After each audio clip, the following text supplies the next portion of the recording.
Thank you so much, Cathy and Alex, for co-hosting today's event, for welcoming us all into this beautiful space.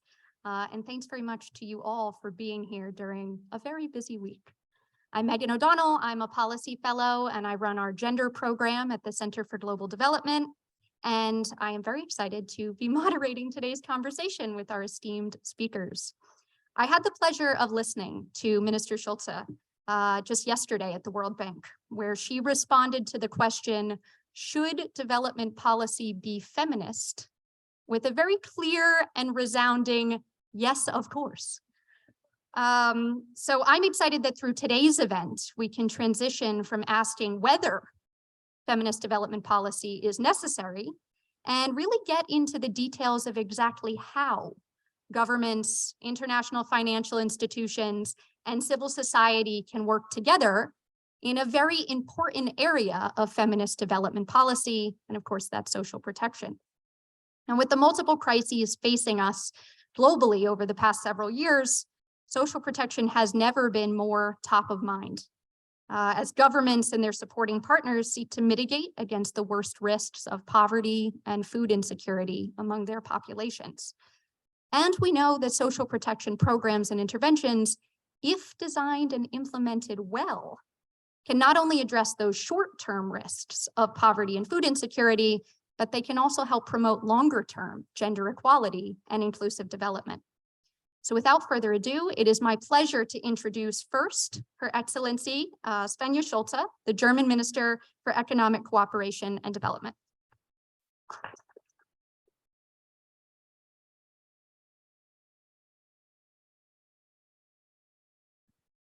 Thank you very much, Mrs. Feingold, Detlefsen, Rania, al-Mashat, Mikhail Rutkowski, all the people here in the room, the ones who are online.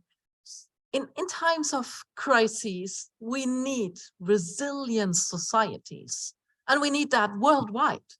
Social protection helps people before, during, and after crises. It helps to reduce structural inequality and create social security. The COVID-19 pandemic has shown us that in places with social safety nets, all are able to weather a crisis better. In countries without functioning protection systems, people had to deal with the social consequences on their own. More than half of the global population, about 4 billion people, have no access to social protection. About 4 billion people. They have to shoulder the risk associated with, for example, unemployment, with maternity, with disability and work accidents by themselves. They have no claims to basic social protection, child benefits, or old age pensions. Yet we know that social safety nets can significantly reduce poverty and significantly reduce hunger. Worldwide, social protection systems are already reducing extreme poverty by 1/3. Social protection also has a long-term prevention impact. It provides protection against economic risks. It can give people more options, especially in crisis situations. For example, for a woman smallholder, social protection means that a climate-induced loss will not plunge her into poverty, but she will be able to rely on a social safety net. And this knowledge gives her predictability and the confidence to make investments. It enables her to send her children to school. Social protection prevents poverty cycles. It also benefits the local economy. On average, for every euro in social benefits, €1.70 goes back to the local economy in form of spending on consumption and investments. And together with the World Bank and the UN, I want to make headway on the global expansion of social protection. Our goal is that people worldwide can live in just societies. One precondition for this is that they enjoy the fruits of social and economic development. And this includes access to social protection. And in many countries, women and girls in particular still lack such an access. Often women face legal, economic, and social barriers that make it harder for them to participate in labor forces. They are more likely to work in precarious and informal jobs. And this means not only lower wages, but also exclusion from many social benefits, such as maternity leave and old age pensions. Less than 1 in 2 women worldwide receive any financial childbirth benefits. In Africa, the rate is as low as 1 in 7. The German Development Ministry provides targeted support to women, for instance, in Sudan. Mothers and pregnant women and their children receive transfer payments during the first 1,000 days in the life of the child, which are particularly important for their development. The transfers serve to pay for food, hygiene items, and medication. Or take Bangladesh, where my ministry has helped to set up occupational accident insurance for textile industry workers, a sector which mainly employs women and girls at low wages.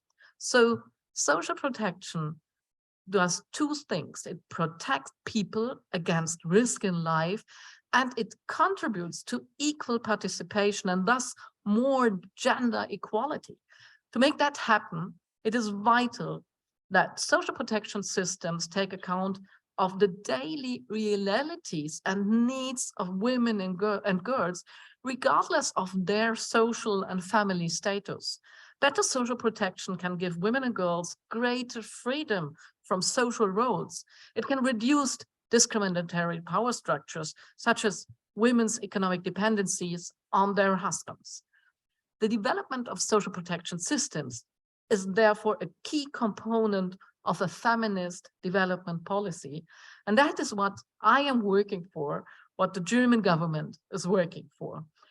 In order to assist our partner countries in making their social protection systems crisis-proof and sustainable, I have been using my stay here in Washington to discuss this with the World Bank, the ILO, and the UN agencies and bilateral partners. Germany is pushing for increasing the level of funding for social protection worldwide, and we are convening leading countries. We support the UN Global Accelerator on jobs and social protection. So, ladies and gentlemen, in future, we will increasingly gear social protection towards the challenges of climate change. The establishment of a global shield against climate risk is one important step in that regard. The shield can help particularly vulnerable people, including many women, in settings such as droughts and floods.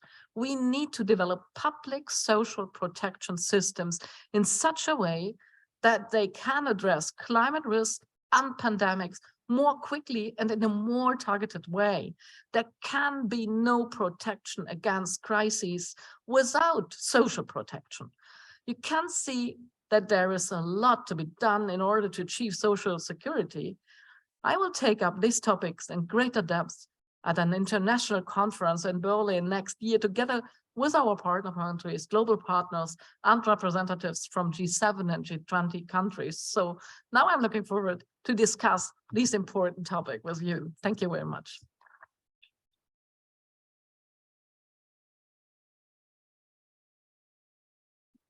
Thank you so much, Minister. And I think I can speak for the whole room in saying we are very excited to learn more about how the German government will be leading and collaborating with the World Bank, with the ILO, how civil society can play a role in partnering in these efforts. And now it is my pleasure to give the floor to Her Excellency Rania al-Mashat, who is Egypt's Minister of International Cooperation.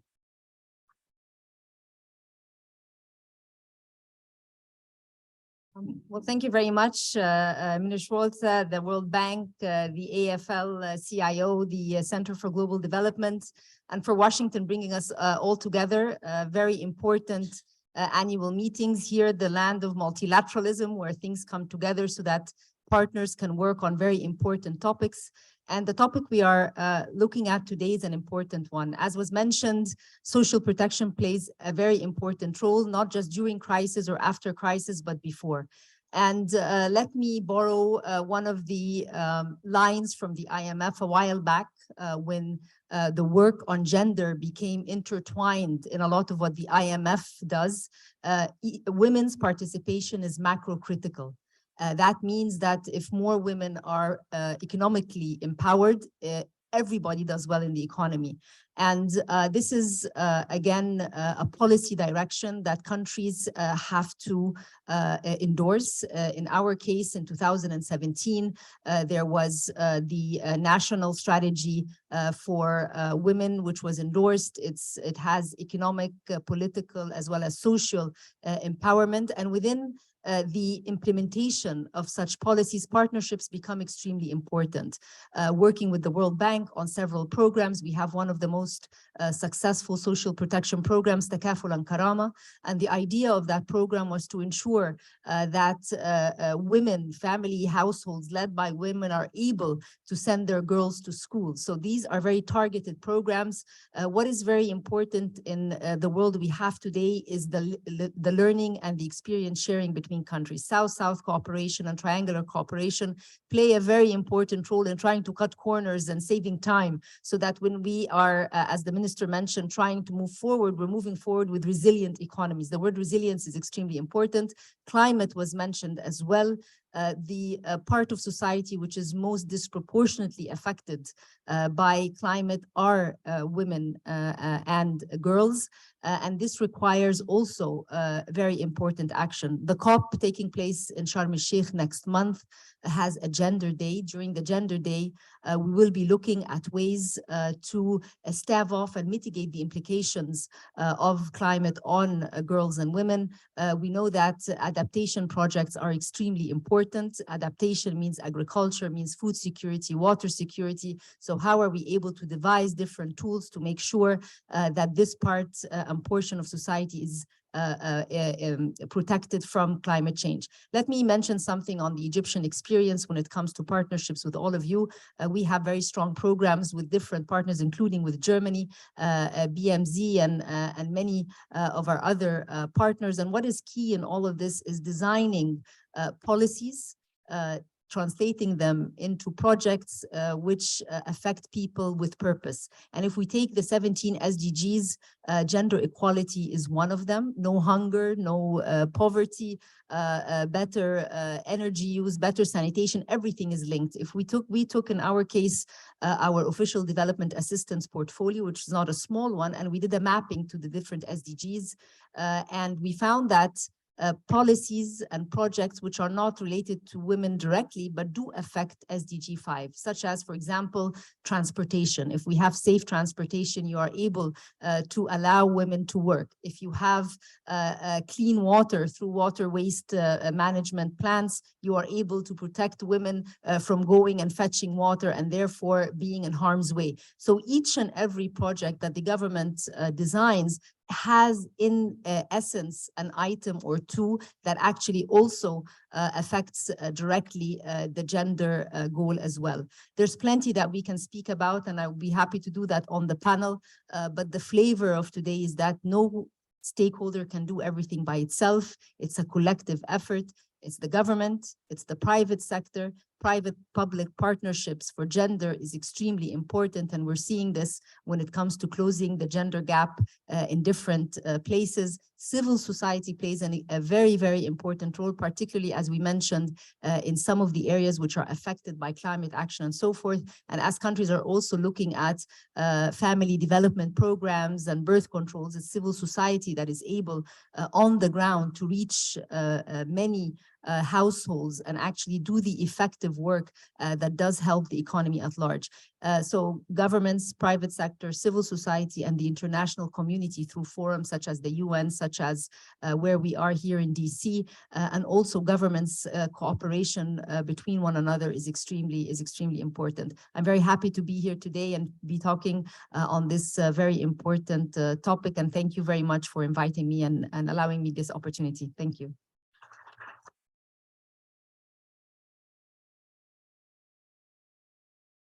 Thank you so much, Minister. And that's the perfect segue into our panel, where we will absolutely be exploring the opportunities for partnerships across these various multi-stakeholder groups. So in addition to the ministers, we are very pleased to introduce Mikhail Rutkowski, who is the Global Director for Social Protection and Jobs at the World Bank Group. And also Cathy Feingold will be joining our panel, the Director of International Departments at the AFL-CIO, where we are right now. So if I could have each of you join me on stage, we'll get started.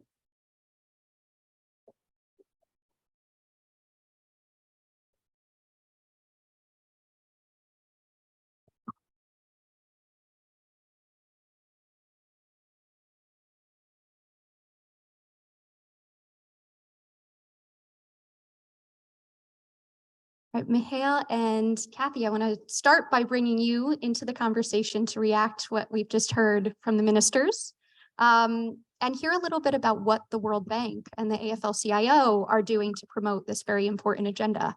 So Mikhail, perhaps we can start with you.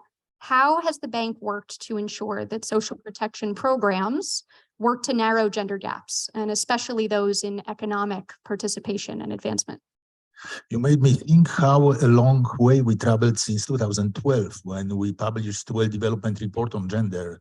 And now in 2022, we have an IDA commitment, which is about women productive inclusion, which is very binding, and many teams in the bank know that they need to deliver. So that look into this 10 years is sometimes useful to do it, because you see how much has changed.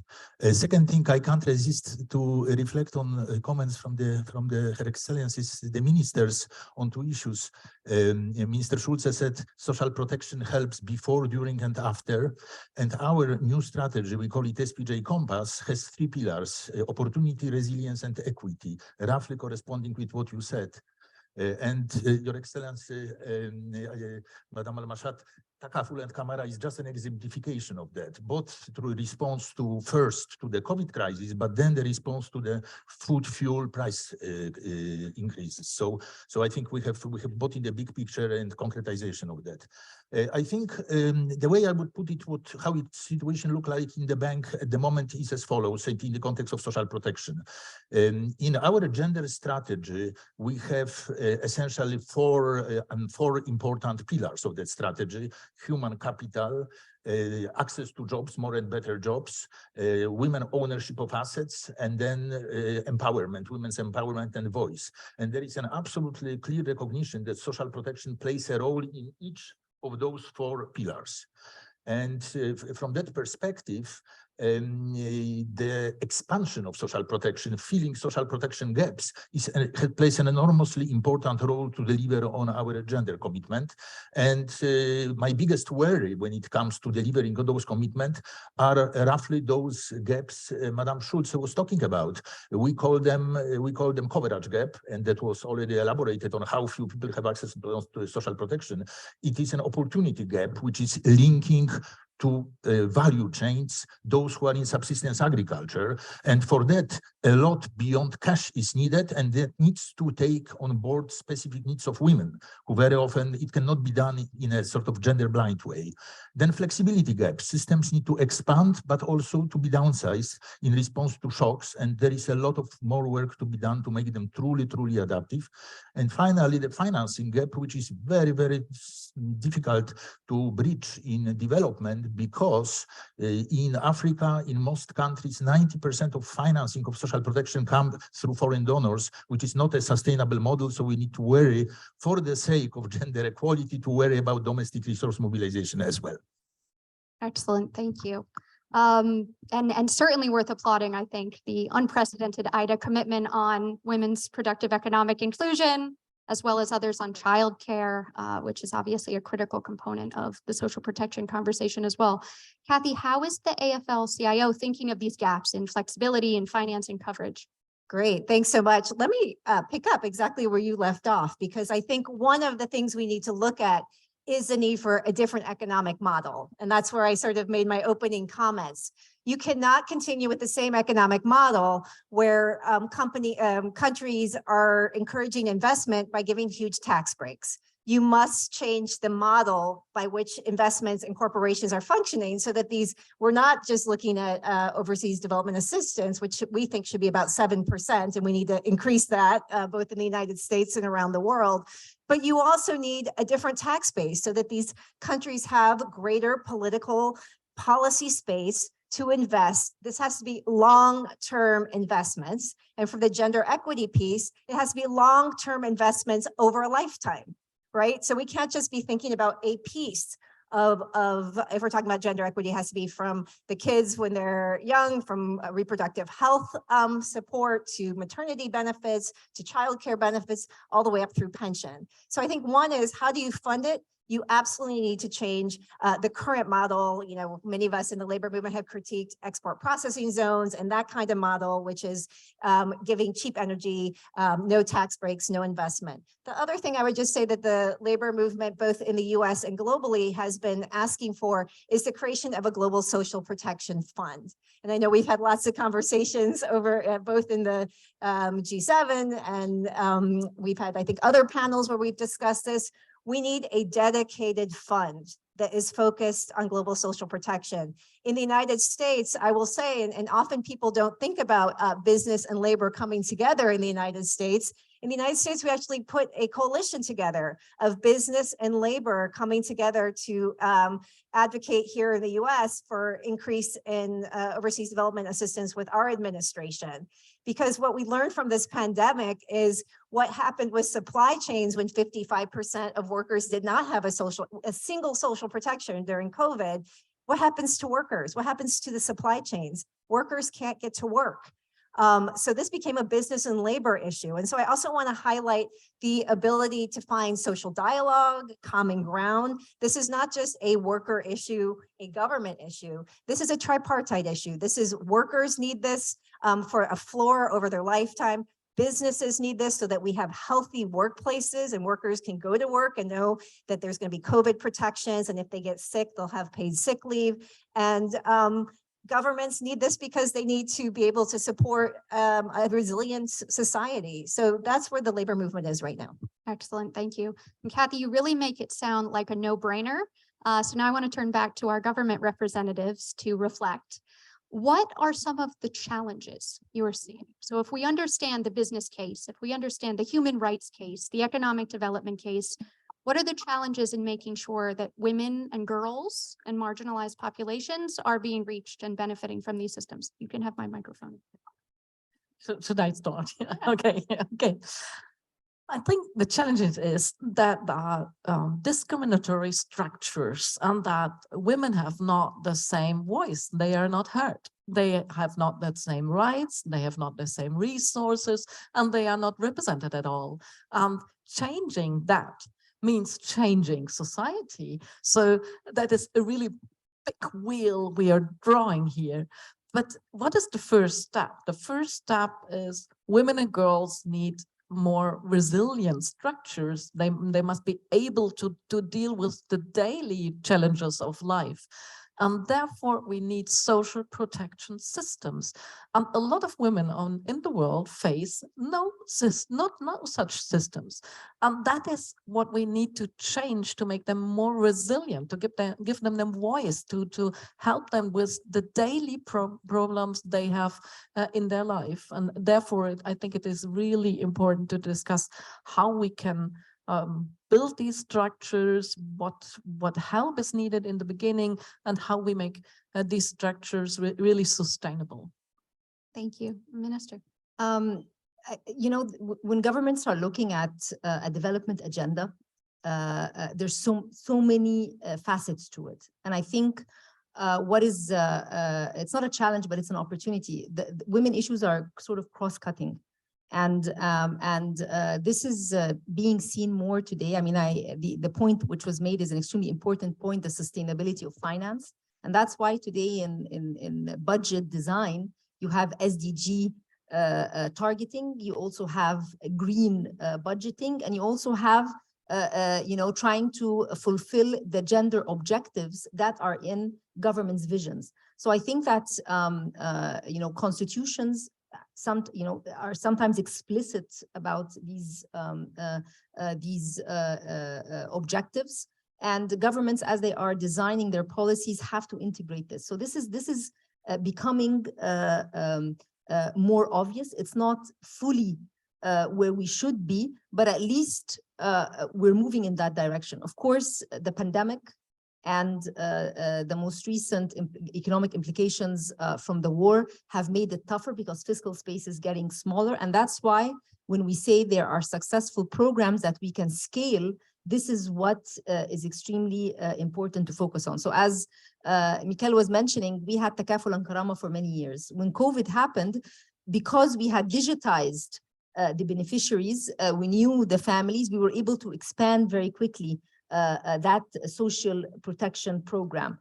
When the war happened, when it comes to being able to see those who have been affected by food price increases and so forth, again, that was a tool to be able to extend the needed support right away. So I think in terms of the challenges, we cannot belittle the global challenges that are on all countries, but within national frameworks, the gender paradigm has come in more forcefully than before. Similarly with climate, today in discussions with all partners, gender, green, digital, I always say this, inclusive, digital, and green are three words that come in all government design programs within the country and between the country and other institutions. And you can't do one without doing the other two well, right? They all have to be integrated.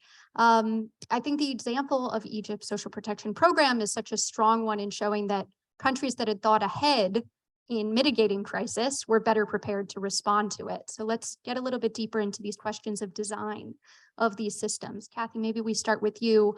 How should a good social protection system be designed to reach and benefit women and girls? We'll go down the line. Great, thanks. First of all, I think you need to ask them. You need to bring workers into the conversation, and we work a lot. This is one of the proposals we have for even our own embassies. Train your senior diplomats to actually say at embassies, ask workers. And I would also unpack the concept of women.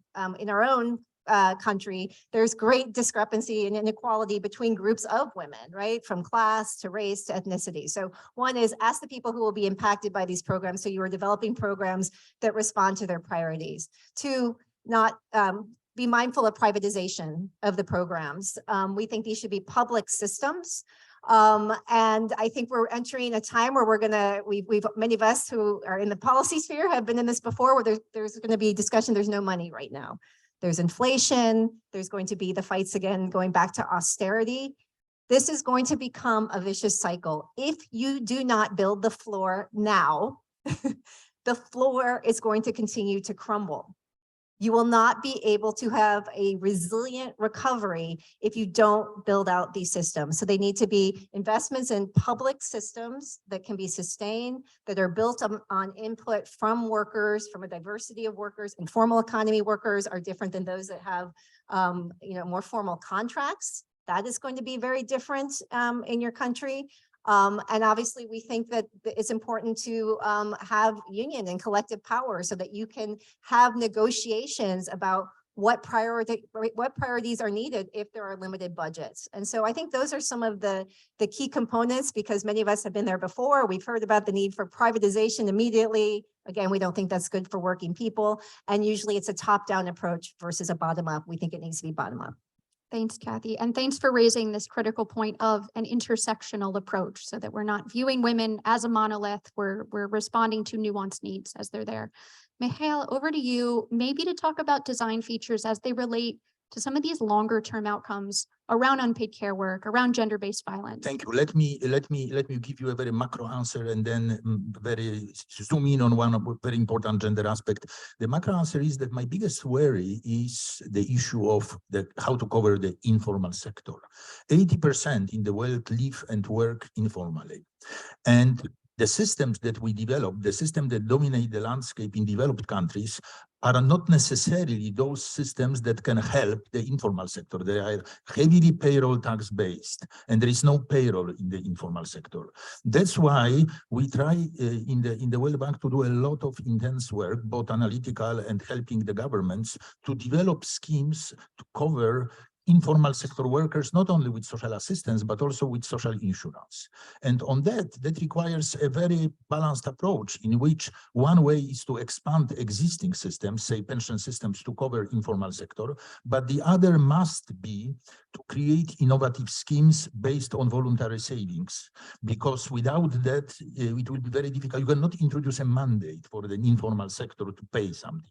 It's got to be based on behavioral nudges, proper defaults. This is one of the biggest worries, and in the informal sector, helping women is extremely critical in this area. The second part of my answer is more on design of the particular cash transfers. So there are two elements. First is extremely important to evaluate them. For instance, I was very surprised to see how much cash transfers can reduce IPV, intimate partner violence. Some results are almost two-thirds, which is not something which intuitively I would envisage, because you can see various kinds of effects coming from cash transfers coming to the family. But knowing that gives us confidence, which is very important in our future projects. The second element of design is that we always try our cash programs to be cash plus. And the plus element, coaching, mentoring, asset transfer, is very much gender specific, very different needs there are of men and women. And for us, it is an obvious thing that we need to do that. I didn't even say something obvious, because by now everybody knows that our cash benefits are primarily paid to women. But by now it's so well known that I didn't need to repeat that. But it's very important then to have this plus element, which also remains gender specific. Thank you. Minister, plus elements or other design features that need to be prioritized? I think that we're moving very much. I mean, this is all evidence-based, right? And there's the sampling that has happened. There's the results that have shown what has worked and what has not, because there's been a wealth of programs tested in different areas in different countries, and this in itself is extremely important in the design of new programs, and that's why my point about triangular cooperation and country-to-country cooperation is extremely important, because you save a lot of time in design of new programs. That's one thing. The other thing I wanted to also mention, when we talk about gender issues, and the same way that gender or ethnicity matters, diversity matters, also among women issues, there are so many. If they're working, then you want them in leadership positions. If they are studying, then you want more STEM studying. If they are, in rural areas, you want to empower them with assets. So the gender agenda is not a single agenda. It's very multiple. It's very different. And when we say, do they have a voice? It's different types of women having different voices at different stages of development within their community and within the country's path. So these are all considerations that are very practical, very operational in a country such as Egypt, which is very big, and all of these issues are discussed all the time, and we're trying to push the pace. For example, for the first time, we have female judges, which was, a 70-year fight, for example. So this is in itself an important addition. Doesn't have to do with social protection, but they will be the legislators that would, at some point in time get a document where they would have to take a look and assess and so forth. So what I'm trying to say is, when it comes to design of programs, the importance of partnerships is there. And that's why in different platforms, the presence of the World Bank with their experience with EBRD in we didn't talk about financing to SMEs, to startups. This again opens a whole space of also economic empowerment for women and sort of graduating them from the social safety nets or from the social protection. Need for that longer term view. Minister, final word before we open to the audience. And thank you very much. I can continue on what Rami has said.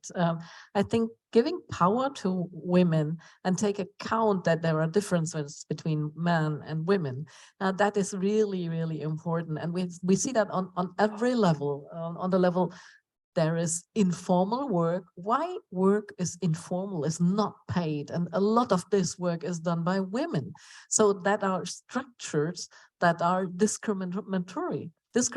So fighting against these patriarchal, discriminatory power structures that need to be one thing of building social protection systems, because they need to be transformative, not just care for these little women. No, it is really to give power to women, to give them the opportunity to live their lives as men do. That is still not available in a lot of countries in the world. So having more freedom from social roles, having the opportunity to decide with whom she will have a child or not, with which education she wants to have, choose the way she likes to work. That is all that clinks, that sounds so easy, but a lot of women in the world have no chance to choose that. So, so with the same. Someone's calling. Someone is calling, it's important. So changing systems, design social protective systems so that they are gender transformative, that the voice of the women is heard, that I think is really important. Thank you so much, Minister. Please join me in thanking this fantastic group of speakers for their thoughts.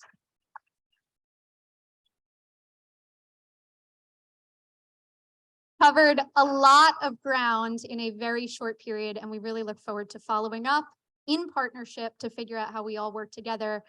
Minister al-Mashat, I know that you have to take your leave from us now.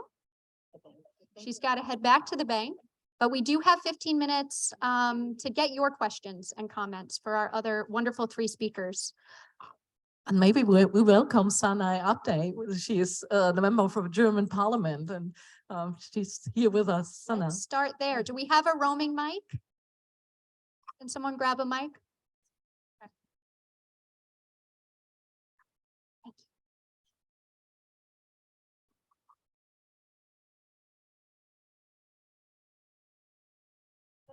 Please start. Sana, start the discussion with her.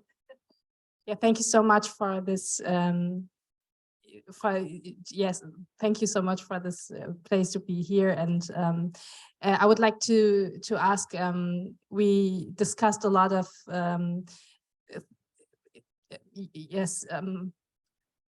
options for social protection, but I would like to ask you what does the countries of the global south think by themselves? So are they open for include systems of social protection? And yes, if you could. Yeah, maybe we start in the global south. What is their sort of reception and sort of perspective on these social protection systems? Cathy, I wonder if you can start and speak to some of your civil society partners, and we could go to Mikhail to talk about governments and the minister as well.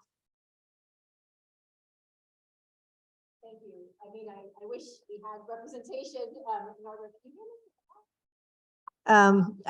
that we had representation. I will reflect from conversations with partners from the International Trade Union Confederation. So just to say, from the labor movement, who we have regular conversations with, this is critical. I mean, this is absolutely a floor. I mean, there's no other way. Like I said, I do feel like it just seems so such a common sense, both for business governments and for working people. You know, they couldn't go to work. And I think of, there was a moment in Bangladesh, for example, where the supply chains and the apparel industry came to us and was like, this is crazy. I was like, absolutely. This is the model has come home to haunt, right? For years, you didn't want to pay taxes into the system. These workers have no social protection. So I think there really isn't a debate about the need for social protection. My point about I think there probably are some country-specific issues. And one issue we haven't put on the table is the concept around, you mentioned informal economy, which is obviously key, but unpaid work. Because of what, gender is about power imbalance, right? It's looking, that's why we don't just say women, it's really gender brings in the power dynamic, which you, Minister, were talking about.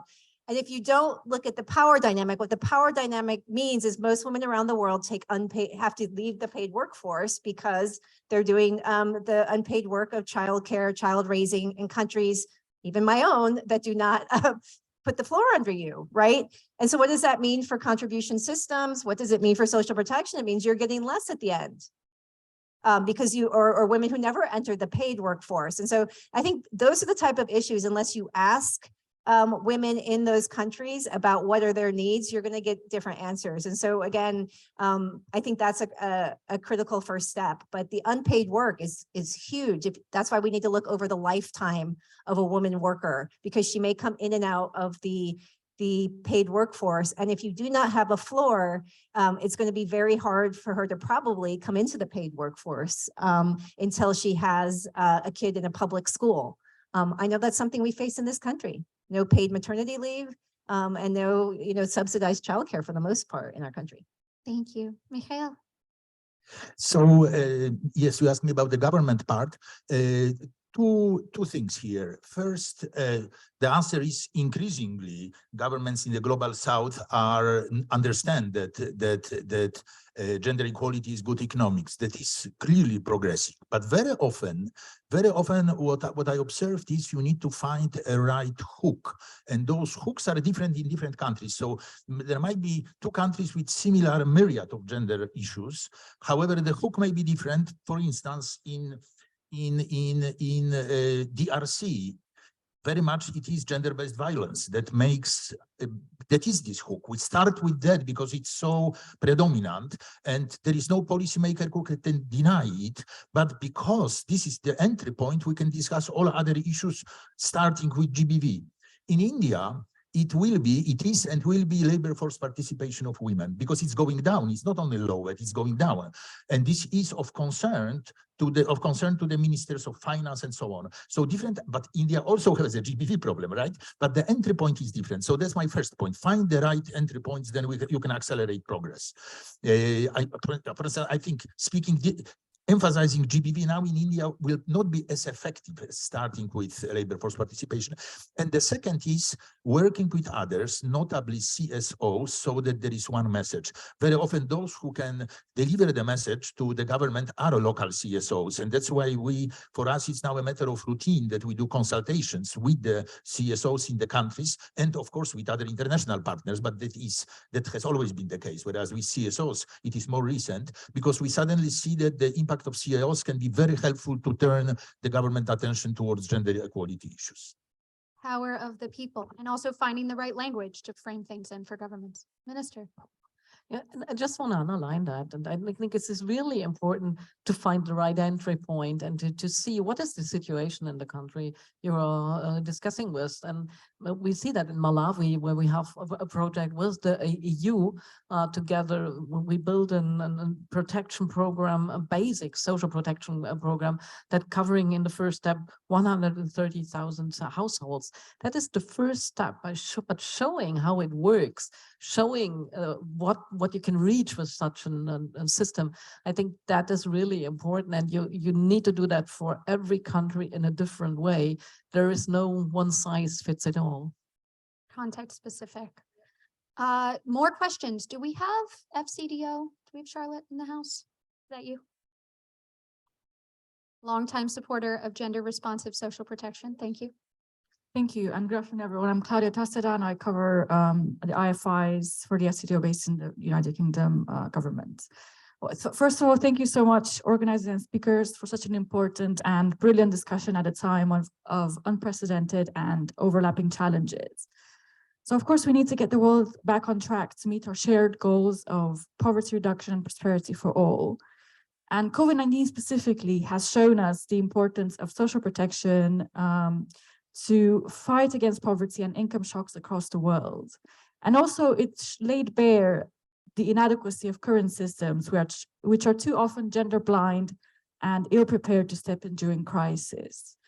I have an international engagement and national engagement question, and that is, how will members of the panels encourage their national and international partners to step up, recognize, and resource gender-responsive social protection and drive positive outcomes for women and girls, and provide resilience to communities during times of crisis? Thank you. Let's try to take one more and then we'll cluster and have you respond to both. Anybody else? Don't be shy. There we go. Thank you. Hi, Tao Hong with the Bill and Melinda Gates Foundation. I support financial inclusion for women specifically. One of the things that Melinda often says is women are force multipliers. It was wonderful to see the gender intentionality and all the things that we do. I loved hearing that Minister al-Mashat was talking about roads. And I think it's really important that we make this point that even though we're talking about social protections, the roads to get those social protections into the hands of women is super important. And we look at digital tools and digital public infrastructure, such as ID payments and social registries, to enable that to happen. Because if you digitize and direct and put the money in the hands of women, that's really critical. I'd love to hear about how we're thinking about that next generation of being able to direct the money into the hands of women, and what are those tools that we're all thinking about to ensure that gender intentionality and ensure that, again, the money is not going elsewhere and are directed to women heads of household as we want to, as I hear the intention is to design for. And of course, welcome opportunities to collaborate with our panelists on this work. Thank you. Excellent. Thank you so much. So if I can quickly summarize and refresh memories, question one is, you all are powerful on your own, but you're even more powerful if we can encourage and incentivize others to join you in this mission. So how are we going to get more governments, IFIs, civil society leaders to prioritize this?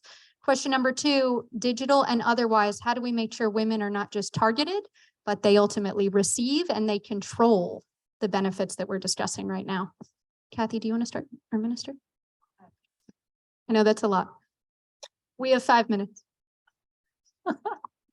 So really quickly, I think absolutely I like to remind people the labor movement, something people don't know, we're one of the largest global non-governmental infrastructures in the world.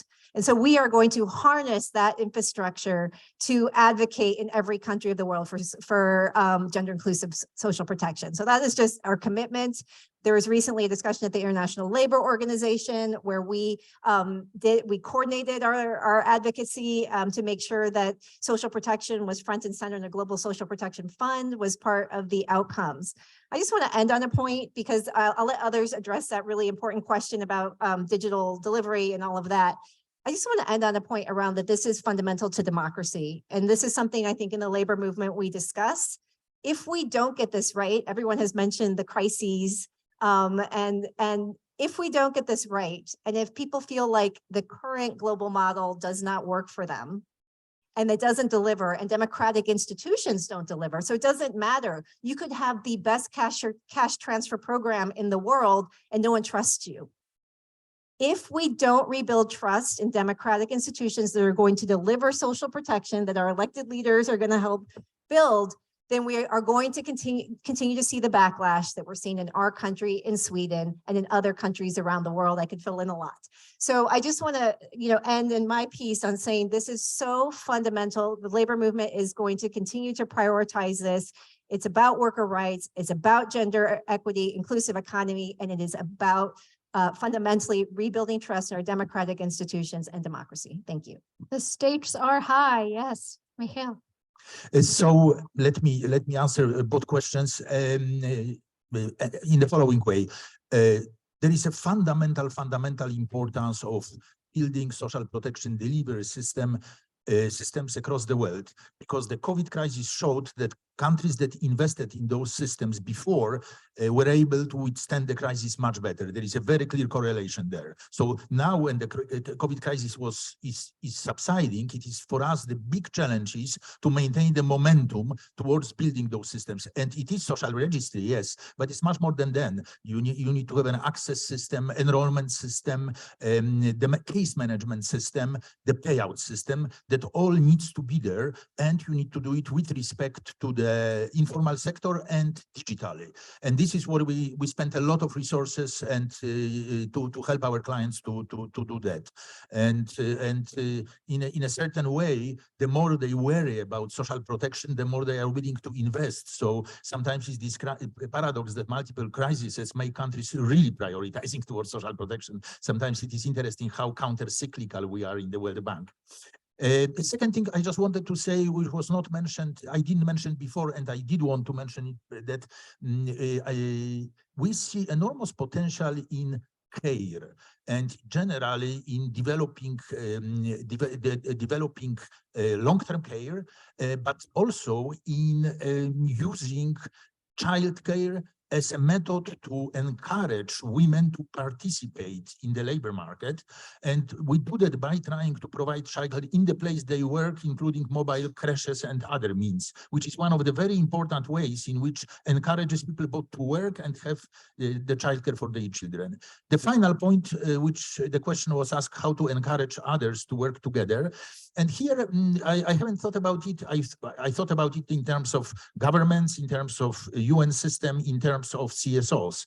But you used the term intersectionality before. And I think this is very important because there is a lot of energy on other issues than gender issues in the societies. And I think it is so important to actually tap the energy where it originally comes from and do some aikido so that we see eye to eye as opposed to opposing each other. We don't want J.K. Rowling cases, right? So we would like everybody to work together, coming from recognizing that the energy may come from different things because different things make us driven. And let me finish by thanking Bill and Melinda Gates Foundation for their support, but also I need to thank other donors, including UK, Australia, Germany, and many others. So I would be remiss of me not to say that. Thank you. Yeah. First of all, I think it is really important to discuss about digital solutions because they can really help. I visited Rwanda a few months ago, and we financed there a coffee cooperative, just a female cooperative. Only women are working there. They have a payment system that works with the mobile phone. We help them to develop them. But they are able to do everything, all the collection from the coffee, bringing it to the room where it is packed and something like that. It goes all about the mobile, and also the paying is with the mobile phone. And that shows how important such things can be and how easy it could be to register people and give them the money in the right hand.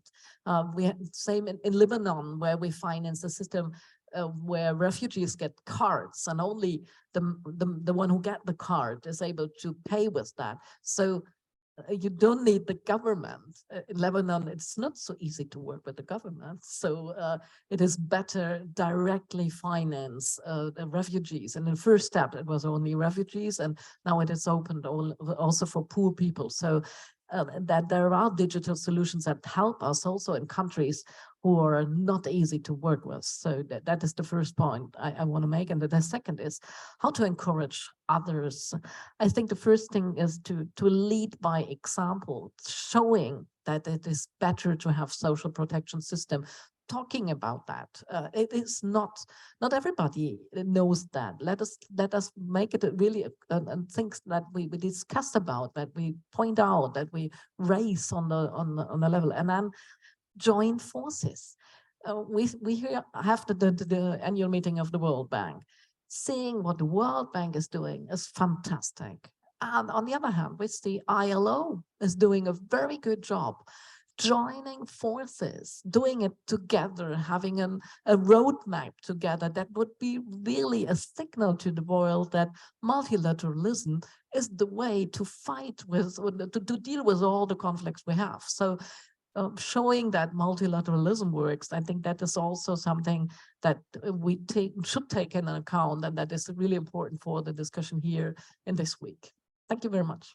Well, Minister, we thank you for your leadership by example by putting this critical issue front and center on your own agenda. Please join me one more time to thank our speakers. Thank you all. And now to close us out, it's my pleasure to introduce FES's Executive Director, the New York office, Michael Broning. I'll just hang out here for a minute.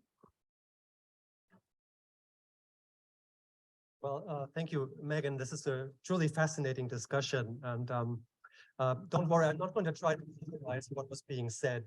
I don't think it's necessary. What I do think is that you managed quite a feat, because it is an abstract discussion and the topic is one of high aggregation. But I think what was remarkable in this discussion was that you stressed that this is ultimately about people. And I would like to thank you for that. I would like to thank all the organizers, of course. This was a sort of a many cooks were in the kitchen kind of project, but I think, you know, we cooked up quite a menu. So thank you for that. It was our pleasure to contribute to this. Maybe one final remark is, you know, they say the definition of insanity is to try the same thing all over again and then to expect a different result. And I think that this will just not do anymore. This has become very clear in this discussion. We need to try out new solutions, new answers to the questions, because more of the same is just not going to cut it. So with this, since we are in the House of Labor, I would suggest that we go out and get the job done. Thank you so much for joining us on this day, and I wish you a very successful continuation of your visit. Thank you.